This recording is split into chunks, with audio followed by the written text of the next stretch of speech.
আমি বাংলাদেশ থেকে এসেছি ও বীরভূম জেলার শান্তিনিকেতনে এই জাহাজ বাড়িটা দাদা নির্মাণ করেছেন।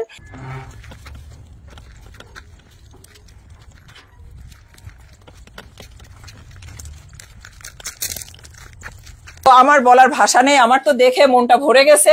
আমি দাদাকে বাংলাদেশে নিয়ে গিয়ে এরকম একটা বাড়ি আমি করবই, সেটা হোক আজ হোক কাল হোক কিছুদিন বাদে হোক 5 বছর পরে।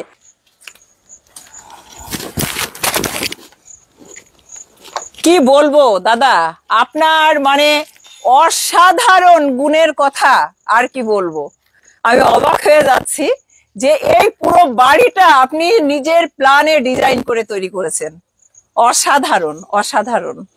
এই যে আপনারা দেখতে পাচ্ছেন আমি জাহাজ বাড়িতে চলে আসছি, আর এই বাড়িটা কিন্তু নির্মাণ করেছেন এই উদয় দাস দাদা। তো এই দাদা, আচ্ছা দাদা, এই জাহাজ বাড়িটা আপনি কত টাকা খরচা করে তৈরি করেছেন? এটা আমাদেরকে শান্তিনিকেতনের একটা দিদি ডাক্তার বাবু আছে, আশিস রঞ্জন গোহরাই। তো সেই ডাক্তার বাবু এবং আশিস রঞ্জন গোহরাই আর ম্যাডাম হচ্ছে সুস্মিতা গোহরাই।